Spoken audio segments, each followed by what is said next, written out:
IOC 담당관 윤원일 단편소설.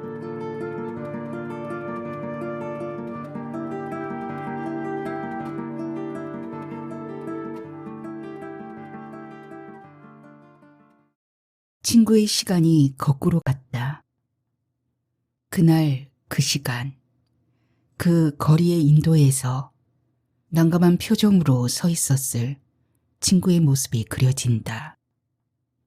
그리고 바로 그 시간, 길 건너편 파출소 담장 옆에선 30분 이상을 기다리다 짜증이 날 대로 난 한 늙은 남자가 맞은편 인도에서 서성거리는 친구를 발견하곤 저 녀석은 왜 저기에 가 있는 거야?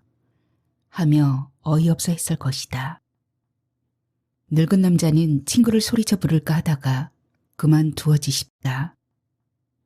좁은 도로지만 수시로 차량이 오가고 행인들도 많은 곳이어서 아주 큰 소리를 내야만 들릴 것이기 때문이었다. 배에다 힘을 잔뜩 주고 부르면 모를까. 그러기엔 늙은 남자는 육신의 힘이 많이 빠져 있었을 터. 80나이가 다 됐으니 때문에 그 늙은 남자는 더욱 화가 났을 게 뻔했다. 저 녀석은 뭐 때문에 저 건너편에 가 있는 건가? 이 늙은이를 길거리에서 몇십 분을 기다리게 하다니. 10여 년 만에 불쑥 전화해서 동네 파출소 앞에서 만나자고 해서 나왔다만 짜증나는군. 대체 저 녀석은 왜 저기서 두리번거리고 서 있는 거지? 항상 만나던 파출소 옆에서 기다리겠다고 지놈이 먼저 말해놓고선 저 녀석은 뭘 저리 두리번거리고 있는 건가? 이쪽은 아예 쳐다보지도 않네, 제기를. 이때까지만 해도 늙은 남자, 아니 옛날에 우리가 함께 일했던 스포츠 TV 회사의 사장은 친구가 치매 증세 초기인 걸 몰랐을 것이다. 어쨌건 우여곡절 끝에 친구는 우리의 사장을 그 길거리에서 만났고 두 사람은 사장의 동네 단골집인 호프집으로 가서 생맥주를 마셨다. 옛 사장은 나의 안부를 물었고 다음엔 둘이서 함께 오라고 말했다고 한다. 나는 이런 이야기를 나중에 전화를 걸어온 친구한테서 얼개설개 꿰맞춘 이야기로 들었다. 횡설수설이었지만 그날의 상황이 대충 눈에 그려졌다. 그날 옛 사장은 친구가 어딘가 이상한 걸 눈치챘을 것이다. 친구에게 앞으론 동네 이 호프집으로 와서 기다리라고 말했다는 걸 보면 10여 년 만에 해후는 그런대로 분위기가 나쁘진 않았던 듯 싶다. 치매기가 있어도 보통 땐 그럭저럭 멀쩡했었다니까. 그러나 친구가 옛 사장에게 전화를 하고 직접 동네로까지 찾아간 것은 바로 그 치매 때문이 아닌가 싶다. 내가 아는 두 사람의 관계는 평생 은인과 평생 원수 사이를 오락가락했었다. 지난 20여 년간 온갖 신산스러운 시절이 친구의 삶에 닥쳐왔었다. 근본적인 원인은 1998년에 닥친 IMF 금융위기 사태였지만 옛 사장의 악역도 한몫 거들었었다.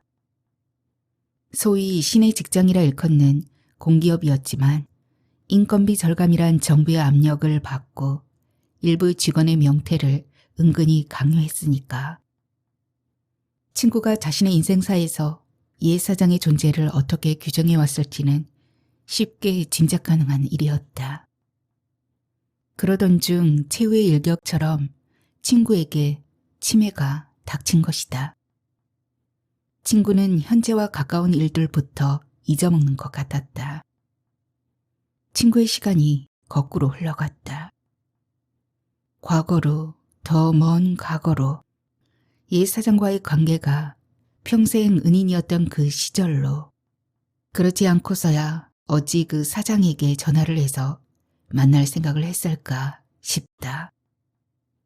친구는 최근 알코올성 치매 진단을 받았다고 한다. 증세가 심각해지자 집에서 함께 살고 있던 첫째 아들이 아버지 핸드폰으로 내게 전화를 걸어 알려주었다. 알코올성 치매는 진행 속도가 빠르고 초기 증세인 망각증과 함께 분노조절 장애증과 과대망상증 같은 증세가 나타난다고 주치의가 말했다고 한다. 지금 생각해보니 내가 몇 개월 전 친구와 의절하게 된 계기를 만든 것이 그 분노조절 장애증 때문이었던 게 아닌가 싶다. 게다가 망각증과 과대망상증까지 뒤얽힌 고약한 상황이 아니었는지 그때 친구 녀석은 이른 아침부터 전화를 걸어오거나 핸드폰 문자로 옛날의 일들을 거론하며 시비를 걸곤 했었다.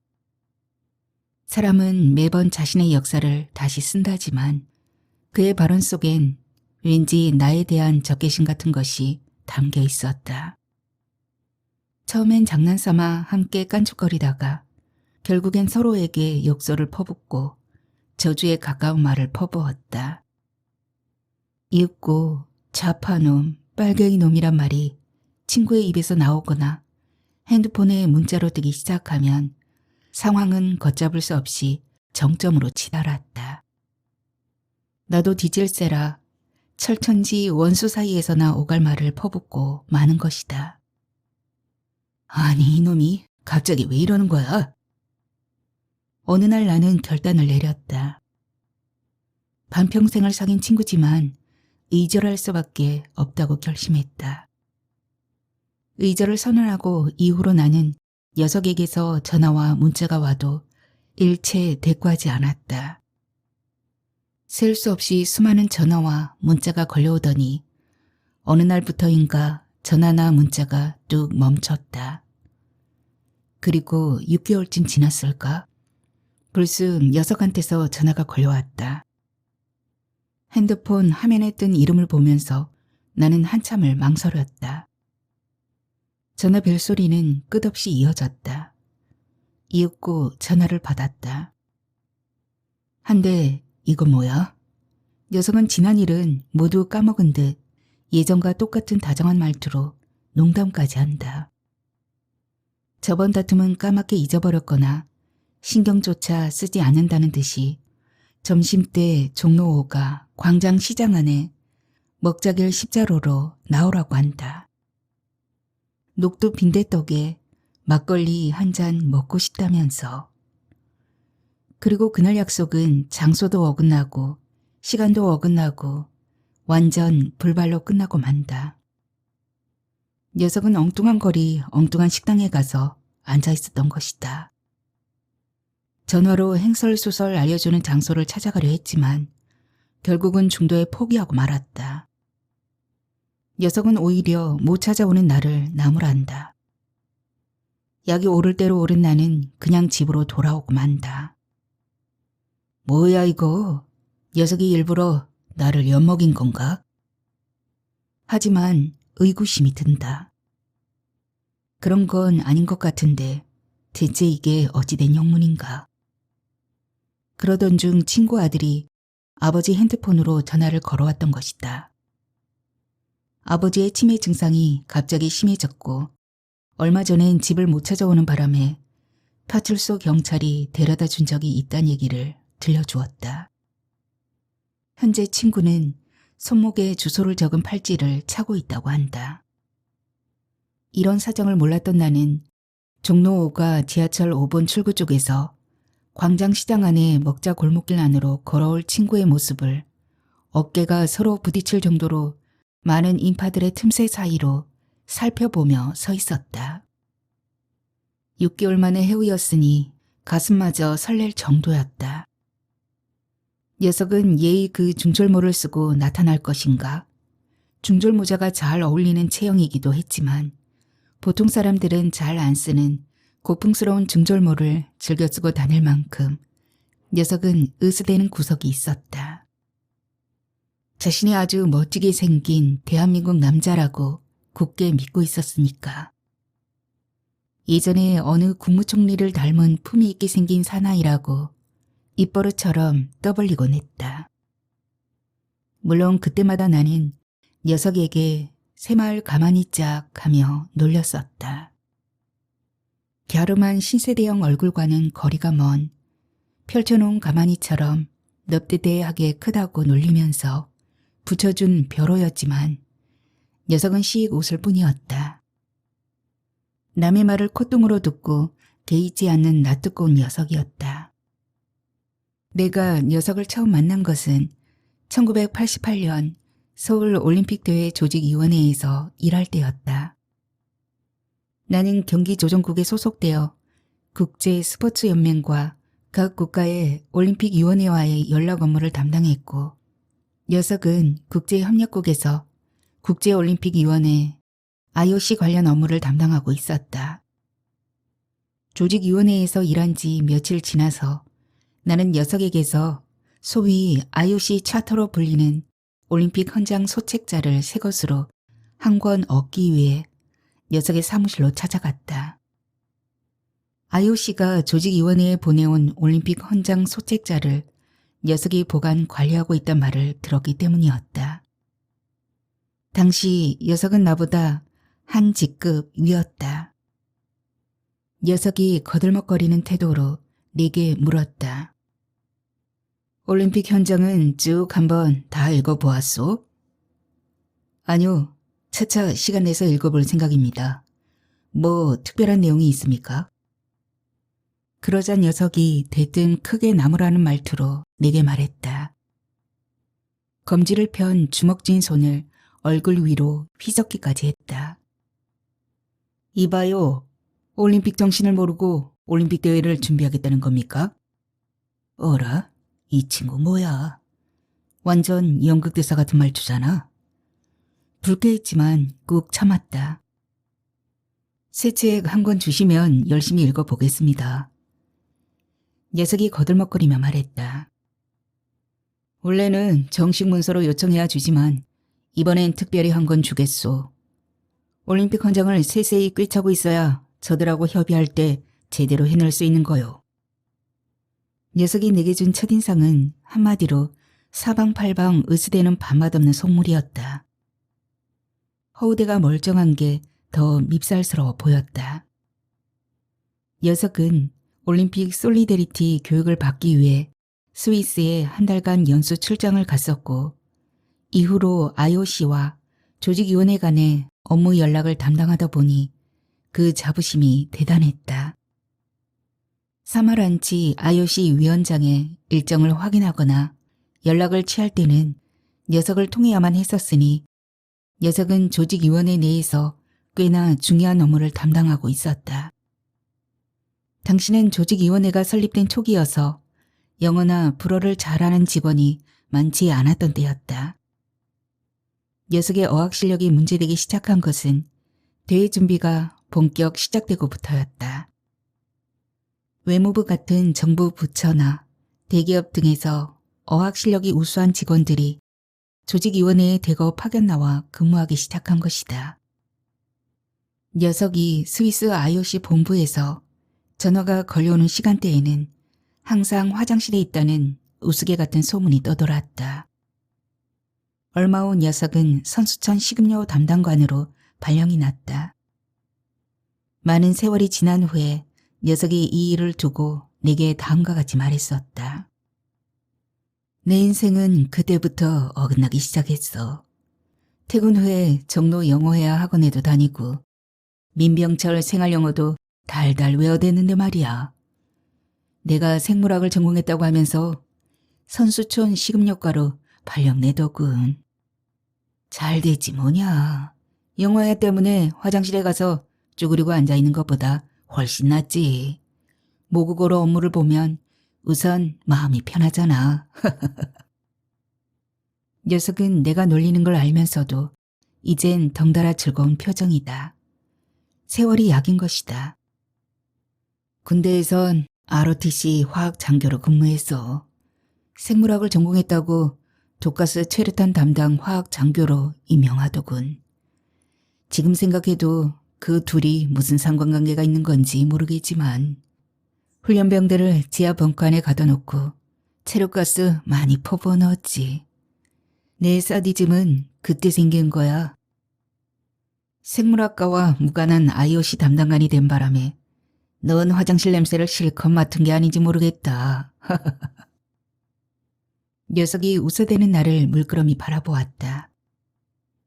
이전엔 녀석의 표정이 심상치 않아 보일 때도 있었다.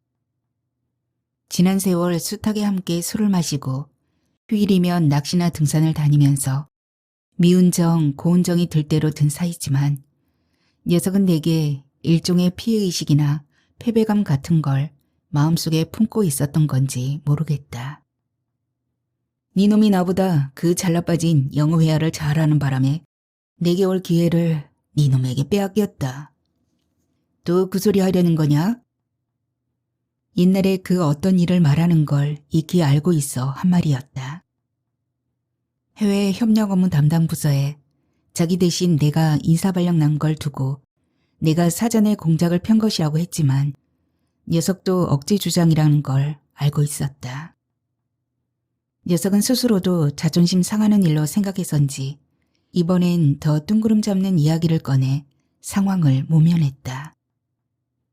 내 평생의 꿈은 IOC 위원이 되는 거였다. IOC 위원이 되는 걸 꿈꾸다니 코미디가 따로 없군. 너는 영어나 불어 실력은 둘째치고라도 우선 돈이 없잖아. IOC 위원은 이건희 같은 재벌이나 되는 거야, 바보야. 녀석이 이런 나를 노려보더니 결국은 그저 허허 웃어버린다. 녀석은 합리적인 생각을 하는 타입이 아니었다. 가끔 허황된 희망을 이야기해서 실소를 금치 못할 때도 한두 번이 아니었다. 그렇다고 그건 지금의 과대망상증과는 전혀 다른 것이었다. 그날 광장시장 안에 먹자 골목길 십자로에 서서 친구를 기다릴 때 나는 녀석에게 치매가 왔다는 것은 상상조차 하지 못했다. 연락을 끊고 지낸 지 반년이 지났고 녀석을 다시 만나는 일에 마음이 설레기까지 했었으니까. 괜한 성질을 부렸구나 하는 후회가 들었다. 한데 녀석은 약속 시간이 훨씬 지났는데도 나타나지 않았다. 내가 녀석에게 확인차 전화를 걸었다. 약속 시간에 늦게 나타나면 우리가 위치를 묻던 그 말을 사용했으니 그 순간은 우정이 완전히 되살아났던 셈이다. 네 똥꼬 위치가 지금 어디냐? 서울역 통과 중. 늦었다. 기다려라. 외국 관광객들로 북적거리는 시장 골목길에서 먹음직스럽게 진열된 음식들을 좌우로 둘러보며 어슬렁어슬렁 걸어다니며 시간을 때웠다. 도착할 시간이 지났는데도 녀석은 나타나지 않는다. 문자를 다시 보낸다. 어디? 다 왔다. 한참 후 또 문자를 보낸다. 난 십자로에 서 있다. 알았다. 한데 녀석의 모습은 계속 보이지 않는다. 문자를 수차례 더 교환하고 확인 전화를 해보고 나서야 나는 녀석이 엉뚱한 곳에 가 있는 것을 알았다. 대체 거기가 어디냐? 곱창구이집이란다. 뭐? 웬 곱창구이집? 거긴 어딘데? 횡설수설한다. 이런 제기. 어느 전철역에서 내렸냐? 동대문역. 빌어먹을. 종로 오가역에서 내렸어야지. 광장시장서 빈대떡 먹자며. 내가 화를 내며 소리치자 녀석은 덩달아 성질을 내며 전화를 끊어버린다. 뭐야 이거. 영문을 알 수 없는 나는 30분 정도를 더 기다려본다. 녀석은 여전히 나타나지 않는다.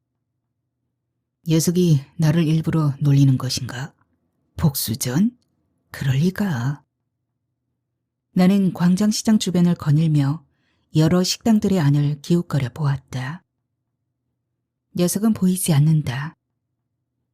광장시장에서 녀석이 하차했다는 동대문역까지 거슬러 올라가면서 골목길에 있는 곱창구이 식당들의 안을 들여다보았다. 대체 녀석은 어디에 가 있는 거야?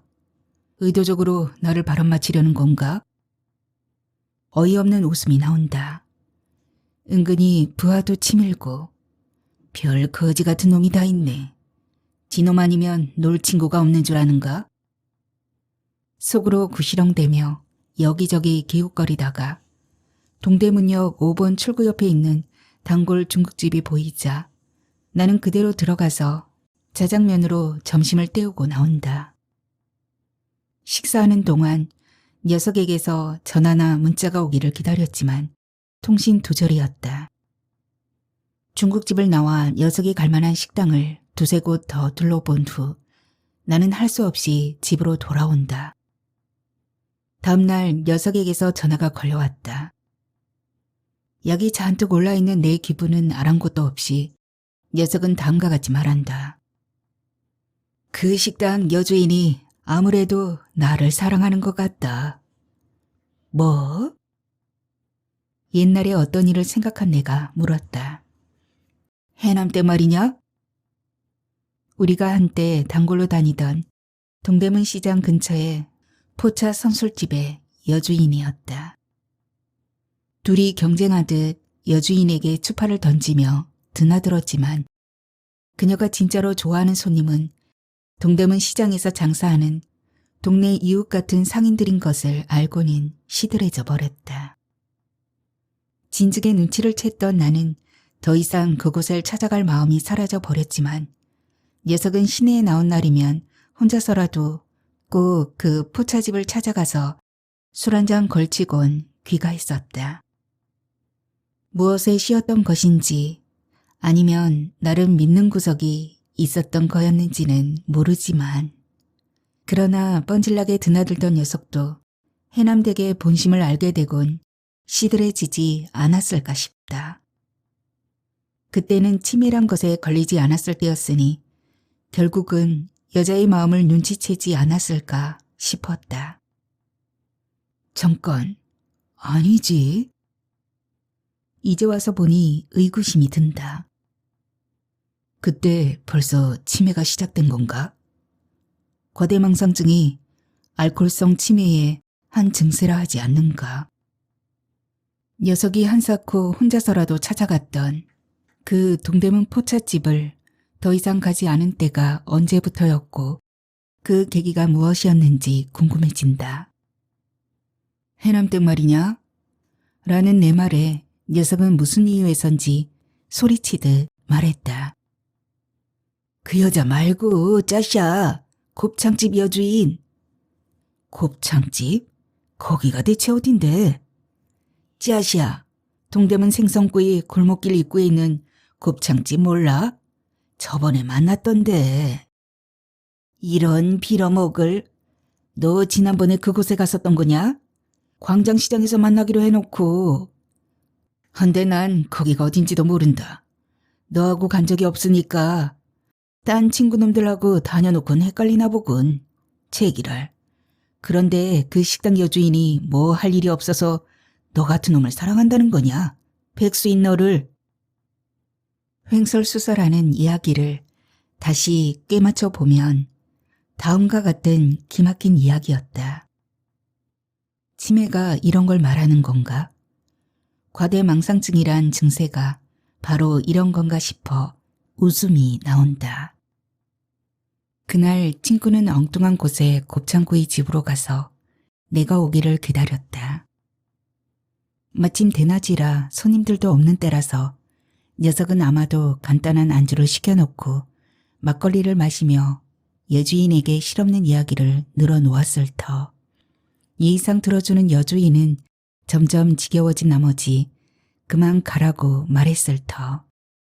그러나 술 한 잔이 들어가고 말문이 터진 녀석은 별의별 이야기를 다 늘어놓기 시작했을 게 뻔하다.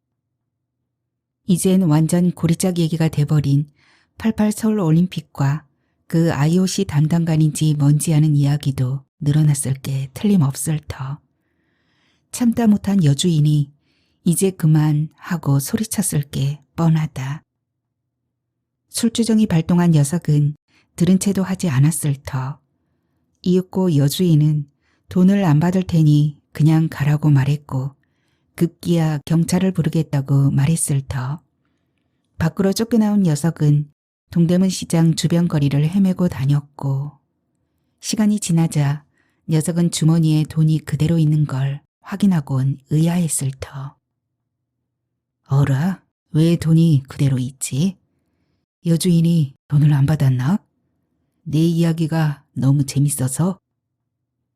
녀석의 과다망상증이 고개를 쳐들었다. 그러다 자파 상품들을 늘어놓고 파는 노점상이 눈에 들어왔다.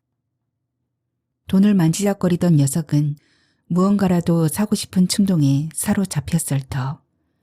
마침 그럴듯해 보이는 지팡이가 눈에 들어왔다.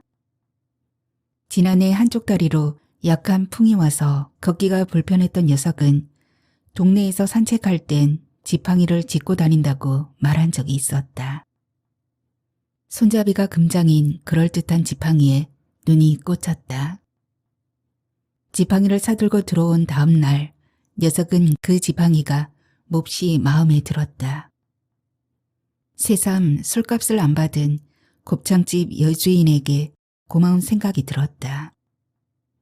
망각증과 더불어 알코올성 치매의 과다망상증이 시작된 것이다. 녀석은 그날 부랴부랴 그 곱창집을 다시 찾아갔다.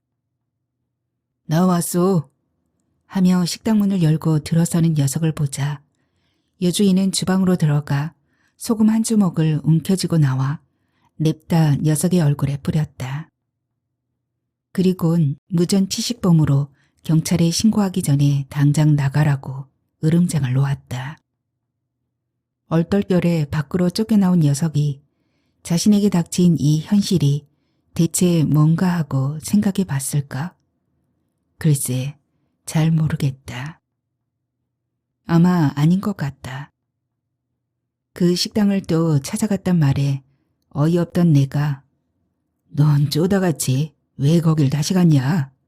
하고 묻자 녀석은 태연하게 날 사랑하는 줄 알았지 하고 답했으니까. 이후로 녀석과 전화통화를 할 때면 나는 녀석의 치매 상태를 가늠해 보기 위해 녀석의 생각과 기억을 떠보며 이것저것 물어본 적이 한두 번이 아니었다. 심지어 장난삼아 구구단을 물어본 적도 있으니까. 어떤 날엔 치매 초기 같았고 어떤 날엔 치매가 아닌 것 같았다. 예컨대 내가 2 곱하기 9는? 하고 묻자 녀석은 잠시 생각하는 듯 하더니 이놈이 날 놀리나? 했다. 치매가 아닌가? 두세 달의 시간이 흘렀다. 녀석이 이른 아침 내게 전화를 걸더니 이렇게 말했다. 나 이번에 IOC 의원이 됐다. 사무실을 부산수영 마리나 경기장 근처 건물에 낸다고 하더라. 누가? IOC가. IOC는 스위스에 있잖아. 자시야, 코리아 사무실 말이야. 걔네들 서울보다 부산을 더 좋아하는 거 몰라? 산악국가라서 바다가 더 좋은 거야. 하지만 난 부산에 내려갈 수가 없어. 김포가 집인걸. 송파 올림픽회관 안에 사무실을 내라고 말해야겠어. 어이가 없어진 나는 입을 다물고 말았다. 연극 배우처럼 비장한 어투로 말하는 바람에 녀석이 나를 놀리고 있다는 생각마저 들었다. 과대망상증? 정말이지 알다가도 모를 일이다. 더 기막힌 일은 그로부터 일주일쯤 지나서 벌어졌다. 친구 아들이 또다시 아버지 핸드폰으로 전화를 했다. 지금 송파 올림픽공원 벤치에 아버지하고 함께 앉아 있습니다. 뭐야? 상황 파악이 안 된 내가 묻는다. 거긴 김포에서 꽤 먼 곳인데 뭐하러 그곳까지 갔냐? 아버지가 아침부터 오자고 해서요. 거긴 왜? 아버지 바꿔드릴게요. 녀석이 유쾌하게 말을 한다. 국민체육진흥공단 이사장을 만나러 왔다. 올림픽 회관에 사무실을 하나 내놓으라고 할 참이다. 뭐? 어이가 없어진 내가 묻는다. 그래, 만났냐? 기다리라고 해서 올림픽공원 언덕에 있는 벤치로 와서 앉아있다. 여기 정말 좋군. 여기서 황금 시절을 보냈다. 그때가 좋았다. 누가 기다리라고 했는데? 경비가. 사태가 심상치 않음을 파악한 내가 말했다. 아들을 바꿔라. 아들이 나왔다. 아버지가 통화를 들을 수 없게 자리를 옮기는 것 같았다. 내가 걱정스럽게 말했다. 아버지가 큰일이구나. 정말 경비가 기다리라고 말했냐? 인사과에 연락한 것 같아요. 인사과에서 이름을 조회해 보고서 옛날 직원인 걸 알아나 봅니다. 눈치를 채고 정중하게 아버지를 설득하더군요. 제게 공원으로 모시고 가서 산책한 후 집으로 모시고 가라고 조언했습니다. 애초에 오지 말았어야지. 엄마가 말리지 않으셨냐? 반대하면 불같이 화를 내시는 바람에 이왕 온 김에 여기 올림픽공원을 한 바퀴 돌고 갈 생각입니다. 설마 올림픽회관 건물 안까지 들어가실 줄은 몰랐습니다. 경비가 눈치를 채고 정중하게 대하는 바람에 아버지 마음이 푸근해지셨는지 더 이상 공단 이사장이니 IOC 위원이니 그런 얘기는 안 하시네요. 그 사이에 까먹으셨나 봅니다. 이게 어찌된 일인지. 네가 욕본다. 공원에서 시간 좀 보내다가 집으로 모시고 가거라. 친구 녀석이 알코올 중독증에 빠진 건 소위 평생 직장을 퇴직한 이후 닥쳐온 온갖 신선스러운 인생살이 때문이었겠지만 새벽에 눈을 뜨면 막걸리부터 한잔하는 그 기막힌 버릇이 생긴 건 추측컨대 코로나 대유행으로 사람들로부터 고립되어 집안에만 틀어박혀 지내야 했던 그 시기 동안이 아닌가 싶다. 사람들을 만나 쉴 새 없이 떠들어대기 좋아하는 녀석에게 고립된 세상은 견디기가 힘들었을 것이다. 녀석이 새벽에 전화를 걸어와 마구 거친 농담을 해대기 시작한 건 이 시기였다. 녀석의 목소리에 솔기운이 배어 있었다. 말투에 힐난과 조롱이 넘쳐났다. 실없는 농담이나 상대방 비하 발언은 우리가 늘 장난삼아 늘어놓던 대화 내용이었지만 어느 순간 이건 아니다 싶을 정도로 심해졌다. 너 술 취했냐? 그렇다 이놈아. 막걸리 한 통 먹었다. 이런 미친놈.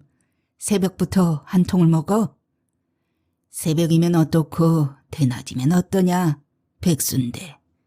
그러단 빨리 간다 이놈아. 가더라도 내 놈 다음에 갈 거다. 감정이 격해지면서 이놈 저놈 하는 욕설을 서로 퍼붓다가 아이고 지겹다. 그만 끊자. 했던 때가 한두 번이 아니었다. 감정이 상했지만 곧 잊어버렸다. 한데 녀석의 욕설과 비난이 도를 넘더니 저주 같은 말을 퍼붓기 시작한 것이다. 넌 빨리 안 가고 뭐하냐? 이 세상에 뭐 기대할 게 있다고.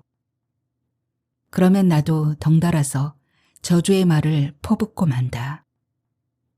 친구의 입에서 자빨놈, 넌 총살감이야란 말이 나오면 막장까지 다운 셈이었다. 내 입에서 너야말로 빨리 가주는 게 세상 돕는 거다 이놈아. 하곤 핸드폰을 내던지듯 전화를 끊어버렸다. 전화를 끊고 나서 생각했다. 대체 이게 어찌된 일인가. 새벽부터 이건 아니지. 늙어가면서 친구하고 이게 뭔 짓이람. 한데 녀석은 갑자기 미쳤나? 대체 왜 이러는 거야? 정치적 견해로 언쟁을 벌인 건 하루 이틀의 일도 아니었다. 이런 악다구니 같은 말싸움은 예상치 못한 것이었다. 새벽에 눈 뜨면 막걸리부터 마신다니 이놈은 완전 미친 거 아냐? 나까지 덩달아서 똑같은 말을 하게 되네. 이때까지만 해도 나는 친구에게 치매가 왔다는 건 상상도 하지 못했다. 한바탕 서로에게 욕설과 저주의 말을 퍼붓고 난 날, 나는 드디어 절교를 선언했다. 나는 녀석의 전화나 문자에 일체에 대꾸하지 않았다. 몇 개월이 지난 후 아마도 치매가 진행되면서 녀석은 이 일을 까먹고서 내게 전화를 걸었던 게 아닌가 싶다. 뿐만 아니라 오랜 세월 연락조차 안 하고 지냈던 그 옛 사장에게도 전화를 했다. 처음 이 이야기를 들었을 때 나는 어이가 없었다. 명태자 블랙리스트에 자기를 올린 인간이 뭐가 좋다고 전화를 걸었노? 이 사장도 처음엔 전화 받기를 망설였을 터. 하지만 친구 녀석이 나름 그에게 명태금을 받았던 때에 가슴 설렘을 회상하는 듯 말하자 이 사장은 그래, 그건 기회였지. 자기 선택이었고 사업해서 돈 모조리 날린 건 내 책임은 아니잖아. 이렇게 자기 변명을 했을 터. 어쨌건 그 옛 사장도 녀석 때문에 덩달아서 즐거웠던 옛 시절을 추억하게 됐는지 모른다. 그 시절 함께했던 나의 안부도 물었다고 하니 친구의 시간이 거꾸로 가자 주변 사람들의 시간도 덩달아서 과거로 간 것이다. 미움의 강을 건너 과거로, 먼 과거로, 은혜롭던 그 시절로. 옛 사장은 언론계 기자 출신으로 전두환 정권의 뒷배로 출세했던 인물이었다. 바다 낚시의 동호인이었던 우리는 감성돔 배낚시 철이 오면 주말마다 밤새 차를 몰아 완도, 녹동, 청산도 등 남해의 바다로 내려가서 배낚시를 했었다. 우리 세 사람은 낚시 동호회에서 가장 죽이 잘 맞는 사이였다. 그가 우연찮게도 서울 올림픽 대회의 수익금으로 설립된 스포츠TV의 사장으로 부임하자 우리 둘은 직장 내 최고의 뒷배를 만나게 된 것이다. 2, 3년간의 인생 전성기가 찾아왔다. 그러나 케이블 위성TV가 출범한 초창기로 유료 가입 가구 수가 정체돼 수입은 미미했고 정치적인 뒷배로 출세한 사장은 방만한 운영으로 수백억 원의 설립 기금을 단기간에 소진해버렸다. IMF 금융위기가 닥치자 새로 들어선 정부는 더 이상의 투자를 불허하고 민간 방송사에 팔아넘겼다. 직원의 대부분은 퇴직하고 뿔뿔이 흩어진다. 블랙리스트에 올라있는 바람에 명태금을 받고 진즉에 퇴직한 친구에겐 차라리 행운이었던 셈이다. 개인 사업이 성공했다면 친구는 그 사장을 평생 은인으로 생각하고 있었을 터. 그러나 이후 세상은 친구에게 가혹한 현실만을 안겨주었다. 내 경우엔 녀석이 말한 그 잘나빠진 영어 실력 덕분에 미국 스포츠TV사의 한국 컨설턴트가 돼 순탄한 삶을 살았다. 나름 번영을 구가하던 나는 친구가 경제적인 고통을 겪는 것을 지켜보았다. 친구 녀석은 회사가 망해 함께 실직자가 된 사장을 따로 만나 하소연도 하고 신세 타령도 하는 듯 했지만 나는 그 사장을 만나고 싶지 않았다.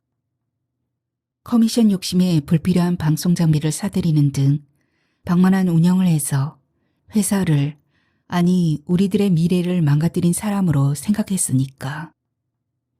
그 일 이후로 20여 년이 흘러가 버렸다.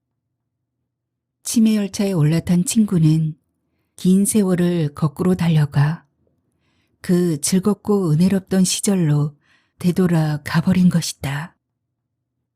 친구의 전화가 뜸해졌다. 여름이 깊어가던 어느 날 전화를 건 친구가 간청하다시피 부탁한다. 네 차로 계곡에 캠핑 낚시 가자. 아들이 따라올 거니까 넌 신경 안 써도 돼. 마누라가 맛있는 거 사 먹으라고 돈 많이 준댄다.